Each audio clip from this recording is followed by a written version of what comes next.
आप देख रहे हैं सत्यहिंदी.com। बुलेटिन में आगे बढ़ने से पहले एक अपील आपसे है कि सत्य हिंदी का ऐप आ चुका है, इसे आप प्ले स्टोर से भी डाउनलोड कर सकते हैं और इसका लिंक भी हमने डिस्क्रिप्शन में दिया हुआ है। अब शुरू करते हैं बुलेटिन। केंद्रीय गृह मंत्री अमित शाह और एनसीपी सुप्रीमो शरद पवार की अहमदाबाद में हुई कथित मुलाकात के बाद से महाराष्ट्र में ये बात लोगों की जुबान पर है कि क्या महाराष्ट्र में भी ऑपरेशन लोटस चलने जा रहा है। बता दें कि मुंबई पुलिस के पूर्व आयुक्त परमबीर सिंह द्वारा गृह मंत्री अनिल देशमुख पर लगाए गए आरोपों के बाद राज्य की सियासत में जबरदस्त गहमागहमी है। इसी बीच शरद पवार की अमित शाह के साथ हुई कथित मुलाकात के बाद ये सवाल पूछा जा रहा है कि क्या पवार अब बीजेपी के साथ मिलकर महाराष्ट्र में सरकार बनाएंगे। नवंबर 2019 में भी ऐसी ही चर्चा चली थी कि बीजेपी और एनसीपी मिलकर महाराष्ट्र में सरकार बना सकते हैं। पवार के साथ हुई मुलाकात को लेकर जब केंद्रीय गृह मंत्री अमित शाह से सवाल पूछा गया तो उन्होंने कहा कि सब कुछ सार्वजनिक नहीं किया जा सकता है। मतलब कि शाह ने भी मुलाकात की बात से इनकार नहीं किया है। यह बात इतनी बढ़ गई है कि एनसीपी और शिवसेना को आगे आकर मुलाकात का खंडन करना पड़ा। शिवसेना सांसद संजय राउत ने कहा कि शरद पवार और अमित शाह के बीच अहमदाबाद या कहीं भी कोई गुप्त बैठक नहीं हुई है और इसे लेकर भ्रम फैलाया जा रहा है। दूसरी ओर एनसीपी के प्रवक्ता नवाब मलिक ने भी मुलाकात की खबर का खंडन किया है। मलिक ने कहा कि यह पूरी तरह से झूठी जानकारी है जो कुछ लोगों ने भ्रम पैदा करने के लिए जानबूझकर फैलाई है। पश्चिम बंगाल के विधानसभा चुनाव में दूसरे चरण का मतदान 1 अप्रैल को होना है। इस चरण के लिए चुनाव प्रचार आज शाम 5 बजे खत्म हो जाएगा। पहले चरण की ही तरह दूसरे चरण के चुनाव प्रचार में भी बीजेपी और टीएमसी ने पूरी ताकत झोंकी। बंगाल में 8 चरणों में मतदान होगा और 2 मई को नतीजे आएंगे। इसी दिन बाकी 4 चुनावी राज्यों के नतीजे भी आएंगे।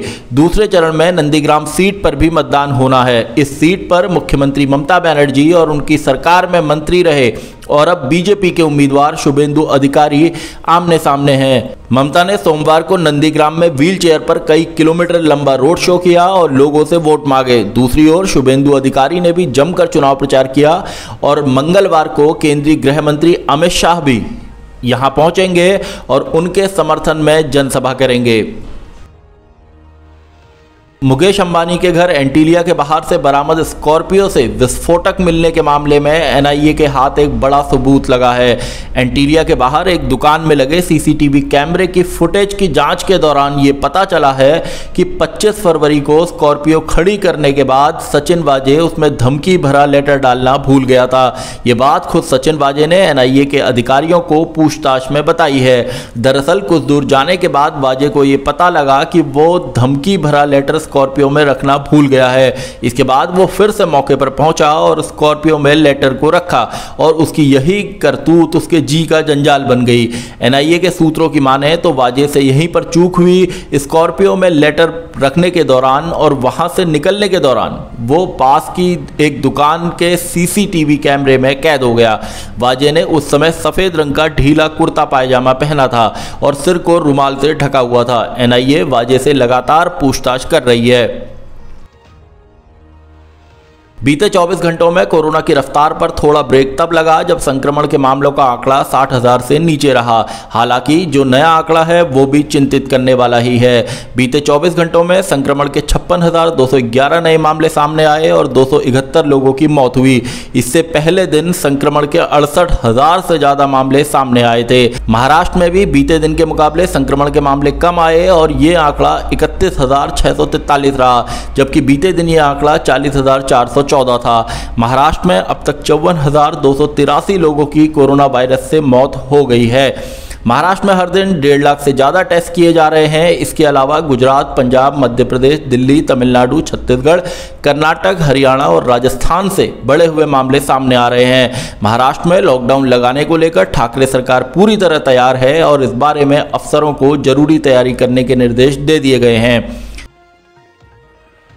म्यांमार में फौज के तख्तापलट के खिलाफ प्रदर्शन कर रहे ऐसे प्रदर्शनकारी जो फौज की दमनकारी कार्रवाई से जान बचाने के लिए भारत आ सकते हैं, उनके लिए मणिपुर सरकार की ओर से एक फरमान जारी किया गया था। मणिपुर की बीजेपी सरकार ने अफसरों से कहा था कि वे म्यांमार से आने वाले शरणार्थियों के लिए रहने और खाने का इंतजाम न करें, लेकिन सूत्रों के मुताबिक इसकी आलोचना होने पर राज्य सरकार ने यह आदेश वापस ले लिया है। राज्य सरकार के गृह विभाग ने कहा है कि उनके आदेश की गलत ढंग से व्याख्या की गई। यह आदेश चंदेल, टेंगनौपाल, कामजोंग, उखरुल और चुराचांदपुर जिलों के उपायुक्तों को जारी किया गया था और उनसे कहा गया था कि वे म्यांमार के नागरिकों के भारत में अवैध रूप से घुसपैठ को लेकर उचित कार्रवाई करें। सरकारी आदेश में यह कहा गया था कि हालांकि गंभीर रूप से घायल लोगों का मानवीय आधार पर इलाज किया जाए।